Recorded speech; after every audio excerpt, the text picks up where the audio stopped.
Tomorrow, Wednesday, October 30th, 2024, 2024 Topps Allen and Ginter officially releases. And today, we are going to be going over what you need to know before you buy 2024 Topps Allen and Ginter. So let's get into it. So what's going on, guys? It's Grip and Rip.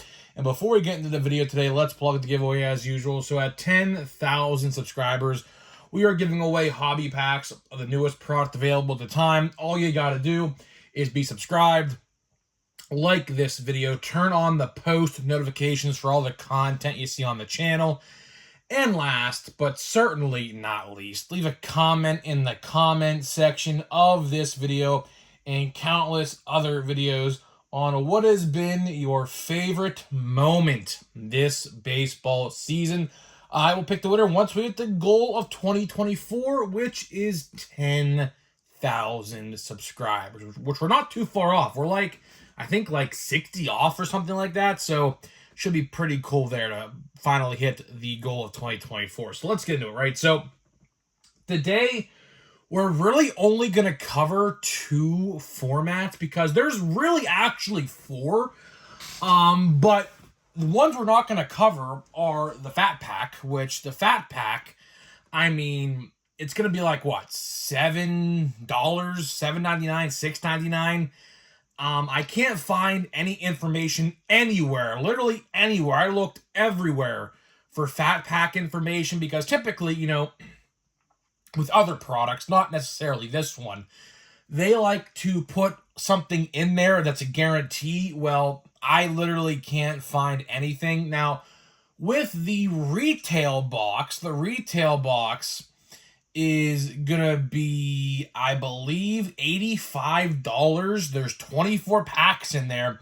And the selling point of that, it literally just says 24 mini cards and 24 full-sized inserts. There is no guarantee relic autograph. There's a chance, obviously, but it's not guaranteed in any stretch of the imagination. So I figured I'd talk about those off the bat because realistically, I mean, how many people here are going to be buying a full retail box? Nobody, right? How many people here are going to be buying Fat Packs of Allen and Ginter, of all releases Allen and Ginter? Probably maybe 5 people who watch this video. So just wanted to put that out there before we got into the real meat and potatoes of the formatting, because those two formats I honestly find not valuable at all. I would not even buy, if I had to, I wouldn't. There's no chance you'd ever get me to buy a retail pack or box and then a Fat Pack. There's just no point, right? So now let's get into the two formats that I believe that people are going to be buying the most. So obviously we have the blaster boxes and we have the hobby boxes. So these are the two formats I believe, I mean, it's pretty common knowledge that these are probably the most two formats that people will gravitate towards if they decide to buy Allen and Ginter. So let's go with the cheaper format first. Let's talk the blaster box. So the blaster box is going to be $27. With tax, you're pushing 30. So 30, that's pretty common in this hobby world nowadays. 30 for a blaster is pretty normal, unfortunately. It used to be 20, but unfortunately, things change and prices go up, and that's where we get the $30 price point. But either way, you get 8 packs, 6 cards a pack. That is 48 total cards. 48 total cards. And the selling point, if you can call it that, it says in the description of the blaster boxes, 8 mini parallels or 8 mini cards and 8 full-sized inserts. So it seems like you get an insert and a mini in every pack, which you definitely do get a mini. That's been common knowledge for ever. That's what they do. They do 1 mini card in every pack, which does count as a card, by the way. So realistically, when you open these packs of Allen and Ginter, you get, 6 cards a pack, right? 6 cards a pack. Realistically, I mean, realistically, one of those cards is a mini, so you really actually get 5, which is, is what it is. But, yeah, so the selling point, I guess, for the blasters, which, there really is no selling point here. 8 minis and 8 full-sized inserts. Now, what do they mean by a full-sized insert? Well, there's a bunch of different inserts in Allen and Ginter. Some are like, cards that like nobody wants, like trees and foods and animals and things like that. On the other hand, there's like, I think one called Gems of the Game. They did it last year at least, where it's like a cool looking ruby foil pattern behind or in front of a player. So they did that last year. They might bring that back. I think that's like a typical insert you see in Allen and Ginter. So that's what they mean by that. But for the most part, there really is no guarantee at all for Allen and Ginter blasters. Even the odds, which we talked about yesterday, so go check that out if you haven't. The odds are really not that good. Like, you would think, right, and I'll get into this a little bit down the line in this video, but you would think if you would buy like 6 blasters, 7 blasters, you have a good chance of getting at least 1 to 2 relics or something like that.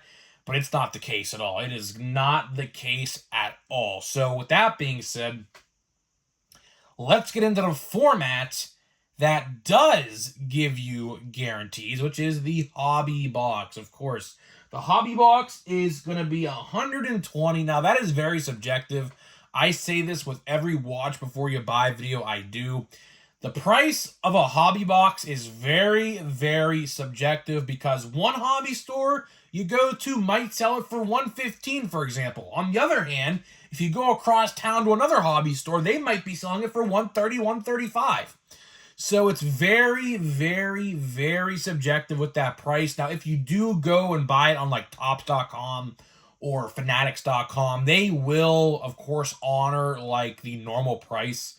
But just keep in mind, if you go to a card store, like if you know your card store like undervalues or underprices normal hobby stores, and obviously I would go there first.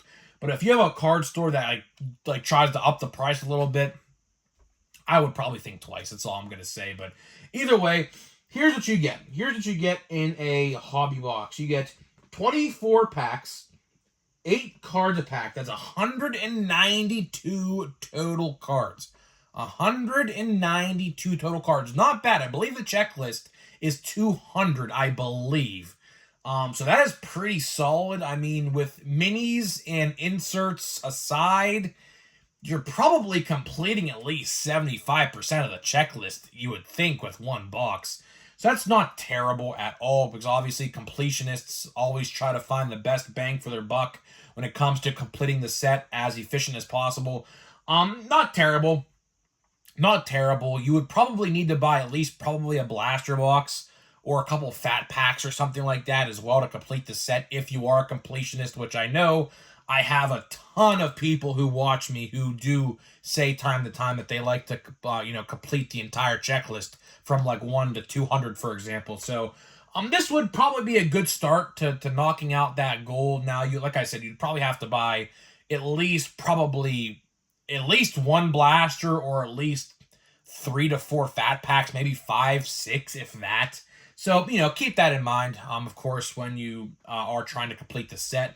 And of course, the selling point, as always, with this, 3 hits guaranteed. Now, what is a hit in Allen and Ginter? Because I know a lot of people refer to hits as autographs and relics, which you are right. You are right. But with this product in particular, it's a little different. So there are rip cards. There are booklets, which obviously booklets, no one would complain about a booklet. Booklets, of course, are like, the head grand prize in this box, right? There's stained glass cards and things like that. So if you somehow, pull 2 of like an autograph or a relic, there is definitely a chance that you probably passed up something. So don't fear, right? Don't fear. Like, for example, if you pull 2 hits in your box and you say, where's my third?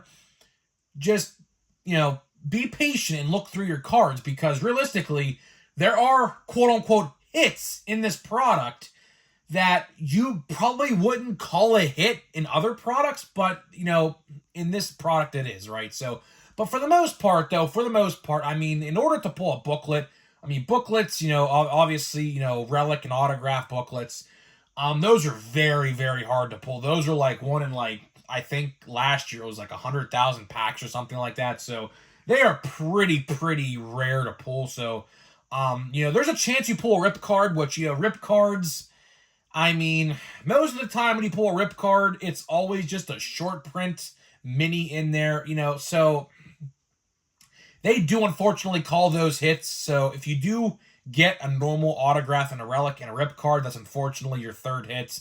That's just how it is, right? But for the most part, when you do open a hobby box of Allen and Ginter, you're primarily going to get one auto and two relics. Now, that is very subject to change. I have seen boxes with two autographs. I have seen boxes with two relics. Now, there's always an autograph. Don't get it twisted. So if you think you're going to buy a box and not have a relic, don't fear. Fear not. Fear not, because every single hobby box of Allen and Ginter has at least one autograph. And they don't tell you that outright, but I mean, I've watched so much Allen and Ginter over the years. I have never seen a hobby box with no autograph at all, unless they short you, which is possible, obviously, but either way. So that is the information. Now let's get into my thoughts and opinions, right? So my thoughts and opinions of Allen and Ginter this year specifically is, honestly, this is definitely a product that you can pass up on and not miss a thing. Because as we go look into November, because, November, blink a couple times, or November starts on Friday, right? So we got Stadium Club next week. We got Chrome Update the week after. That's the big one. We got Holiday that same week on Friday, right? So there are a ton of releases coming out, right? And honestly, if you pass this product up, you probably aren't missing anything too exciting. You're not. This is definitely a product, like, let's say, for example, you really want to save your money for Chrome Update or Stadium Club next week. That is definitely a viable option. I mean, I'm not going to tell you how to spend your money. Obviously, you spend your money how you want.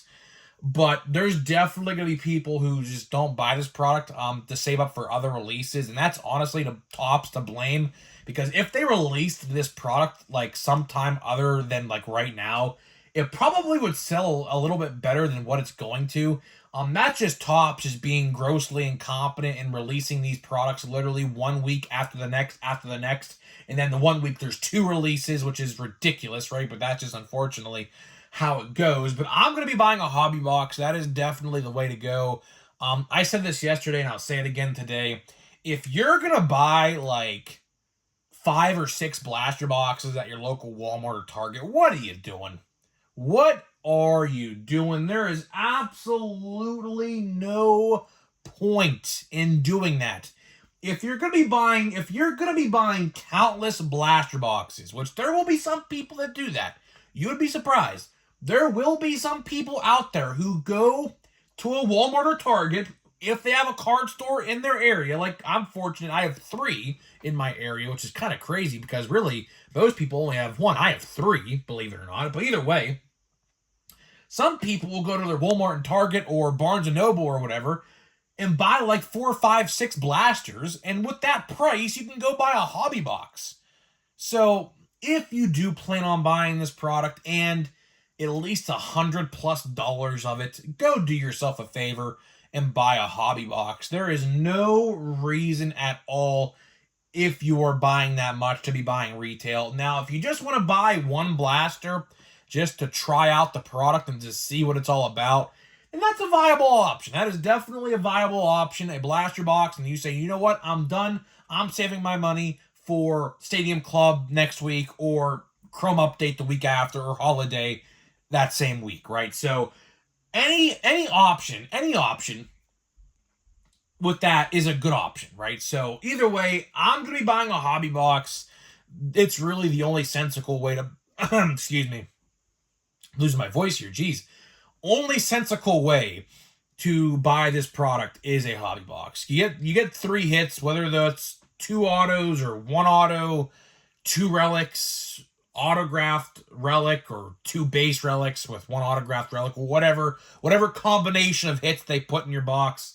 That is way better than what a blaster box or 6 of them or 7 of them, however much you want to buy, would give you. So either way, that's all I got for this video. But either way, at the end of the day, right? At the end of the day, if you told me that you say grip and rip, I'm not buying Allen and Ginter. Allen and Ginter is one of those products that is not really my type.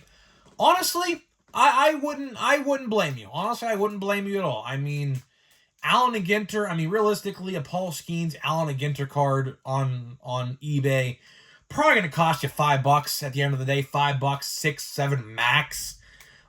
So, if you just want to buy singles of your favorite player or team, that is definitely an option as well.